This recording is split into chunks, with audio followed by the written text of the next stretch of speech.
Oi, tudo bem com você? Welcome to Intermediate Portuguese, the only podcast that truly helps you tell your story in Portuguese the way you do in your native language. This is Ali coming to you from Salvador, Bahia, and today the weather is nice again. It's just that I closed my windows because my neighbors were making lots of noise, and now it's very hot, but the weather is nice. And after listening to this episode, you will learn how to talk about glasses, buying glasses, wearing glasses, needing glasses, and parts of the glasses in Portuguese. And if you think you won't need that kind of vocabulary, just wait when you are 35. In my case, 32. And now I wear glasses all day long. Ha!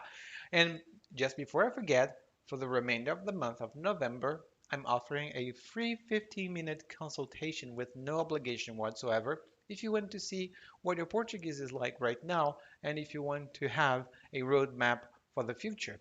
You go to podcast.intermediateportuguese.com right now and see what I have to offer. Now, let's get started.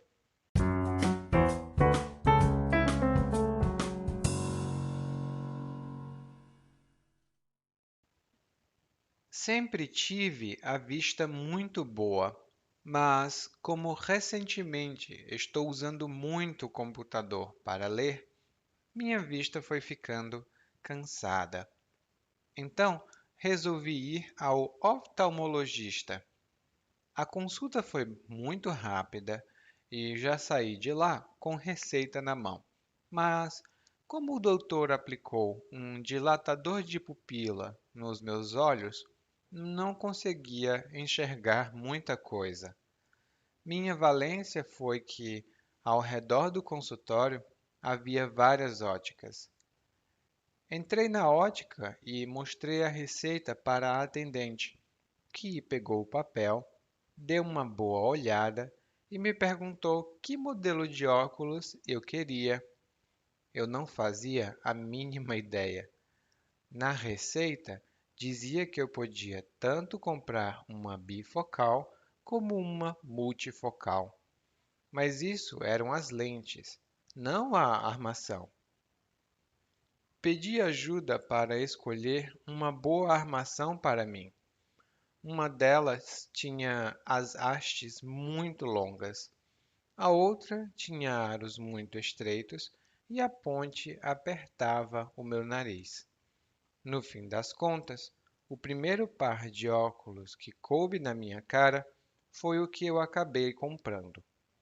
A moça disse então que precisava só fazer a encomenda e podia vir buscar depois de 2 semanas.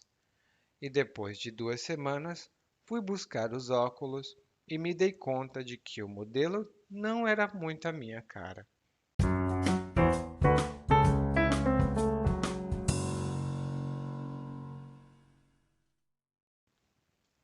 A história que você ouviu hoje é muito parecida com a minha história pessoal, porque quando eu fui comprar um par de óculos, eu tive o mesmo problema, mas os meus óculos, eu já conto para você, porque o narrador começa dizendo que ele sempre teve a vista muito boa. E aqui no Brasil, a vista é a capacidade de ver ou a área que você pode ver. Por exemplo, ai, sai da minha vista, eu não quero te ver mais. Ai, sai da minha vista, eu não quero te ver mais.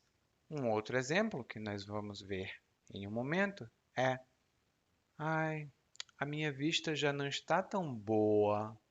Ai, a minha vista já não está tão boa. Provavelmente eu estou usando muito a minha vista.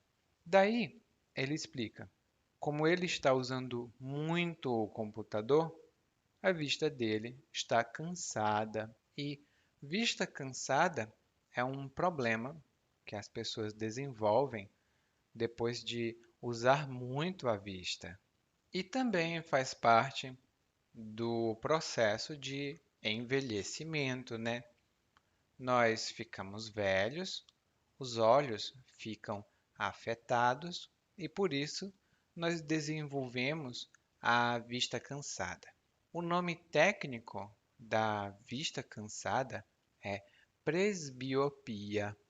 Presbiopia, mas nenhum brasileiro usa essa palavra se não for um médico ou profissional. Daí o narrador resolve ir ao oftalmologista. E o oftalmologista é o médico que cuida dos olhos, da visão. Ele fez uma consulta e o médico aplicou um dilatador de pupila nos olhos do narrador. E o narrador não conseguia enxergar muita coisa. O dilatador de pupila é um remédio específico que normalmente os oftalmologistas usam nas consultas, né, nos exames. Eu usei e não é muito bom, porque os olhos doem um pouco e você não consegue enxergar. E aqui temos outra palavra. Enxergar significa ser capaz de ver, e é muito comum em português brasileiro. Por exemplo, você está enxergando aquele pontinho no céu? Você está enxergando aquele pontinho no céu? Isso significa você consegue ver aquele ponto no céu? Enxergar e ver são sinônimos em geral, mas tem algumas situações em que apenas enxergar é usado. O verbo ver é usado em outras situações. Importante é você ver como os brasileiros usam esse verbo. Guarde na mente, enxergar. Daí o narrador diz: Ai, minha valência foi que tinha muitas óticas perto do consultório. E minha valência é a mesma coisa que minha sorte. Mas essa é uma palavra mais comum em alguns estados no sul e aqui na Bahia. Em outros estados, as pessoas vão dizer: minha sorte foi que blá blá blá. Uma ótica é uma loja que vende, que comercializa óculos.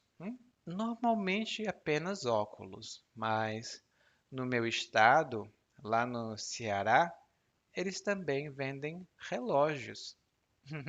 É um pouco interessante, né? Daí, o narrador pegou a receita, que é o documento que o médico dá, e levou para a ótica. Na receita, dizia que ele podia ou comprar uma lente bifocal ou uma lente multifocal.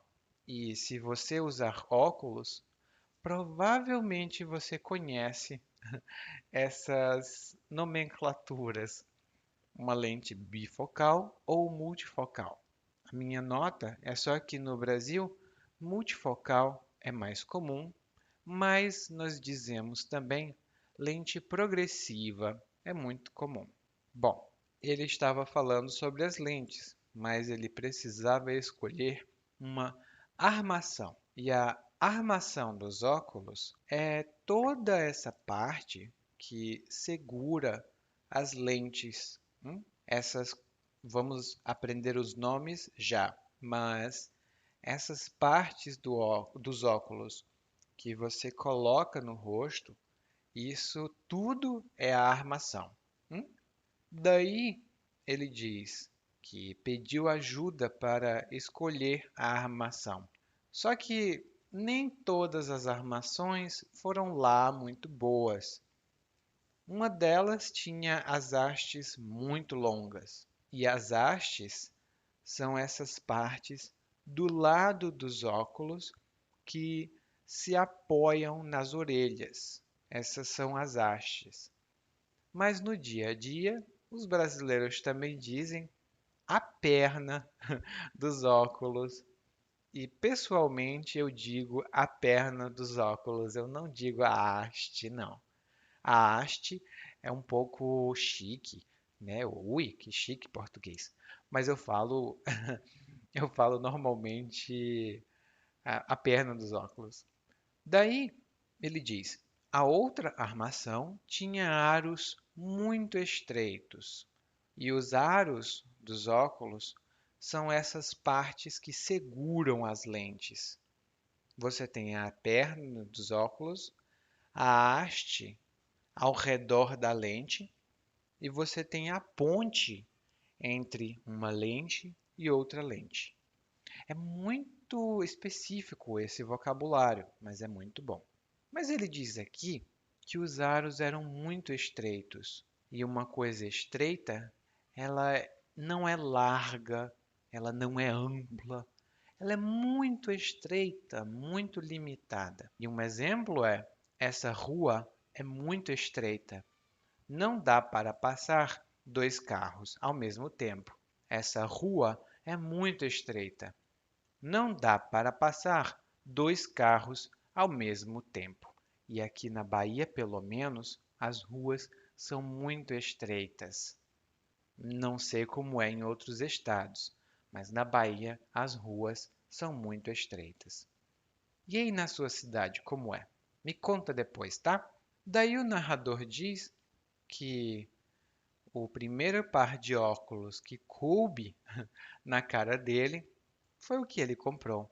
E caber, que é o infinitivo de coube, significa se adequar, se ajustar, ser adequado. Por exemplo, eu fui na loja de roupas e experimentei todas as camisas, mas nenhuma coube em mim. Eu experimentei todas as camisas, mas nenhuma coube em mim. E agora na pandemia, por causa, porque a gente fica em casa o tempo todo, eu não faço muitos exercícios. Então, as minhas roupas não cabem mais. Eu estou um pouco gordinho. As minhas roupas não cabem mais muito bem. Daí, o narrador continua e diz que precisava fazer uma encomenda, ou seja, o produto não estava lá. Ele precisava reservar, ou seja, encomendar, e a loja ia preparar os óculos para ele. E quando ele recebeu os óculos, ele disse: Ah, não é a minha cara. E ser a cara de alguém, ou alguma coisa ser a cara de alguém, significa ser adequado porque tem a mesma personalidade de alguém. Por exemplo, ai, eu quero comprar esse vestido. Ele é a minha cara. Eu quero comprar esse vestido. Ele é a minha cara. Isso significa eu acho que esse vestido combina comigo. Ele combina com a minha personalidade. No meu caso, os meus óculos são a minha cara, porque eu escolhi a armação que eu realmente queria. Mas no dia que eu fui comprar os óculos, eu tive muitos problemas porque eu não enxergava nada. A minha pupila estava dilatada e eu não conseguia ver, eu estava sem ver nada. Que coisa. E uma coisa só para você. Aqui no Brasil é muito comum que os brasileiros digam o óculos. Isso é considerado errado gramaticalmente, mas quem liga? Todo mundo fala assim. Então, você pode falar correto, mas saiba que a maioria dos brasileiros vai falar o óculos em vez de os óculos. E agora, vamos escutar o monólogo mais uma vez, dessa vez na velocidade normal. Sempre tive a vista muito boa, mas como recentemente estou usando muito o computador para ler, minha vista foi ficando cansada. Então resolvi ir ao oftalmologista. A consulta foi muito rápida e já saí de lá com receita na mão, mas como o doutor aplicou um dilatador de pupila nos meus olhos, não consegui enxergar muita coisa. Minha valência fica ao redor do consultório, havia várias óticas. Entrei na ótica e mostrei a receita para a atendente, que pegou o papel, deu uma boa olhada e me perguntou que modelo de óculos eu queria. Eu não fazia a mínima ideia. Na receita dizia que eu podia tanto comprar uma bifocal como uma multifocal, mas isso é nas lentes, não a armação. Pedi ajuda para escolher uma boa armação para mim. Uma delas tinha as hastes muito longas, né? A outra tinha aros muito estreitos e a ponte apertava o meu nariz. No fim das contas, o primeiro par de óculos que coube na minha cara foi o que acabei comprando. A moça disse então que precisava só fazer a encomenda e podia vir buscar depois de 2 semanas. E depois de 2 semanas, fui buscar os óculos e me dei conta de que o modelo não era muito a minha cara. You just listened to Intermediate Portuguese, the only podcast that truly helps you tell a story in Portuguese the way you do in a native language. This has been Ellie, and if you want to improve your Portuguese even faster, visit regularly www.portuguesewithellie.com and intermediateportuguese.com. Thank you. Muito obrigado e até a próxima. Tchau, tchau.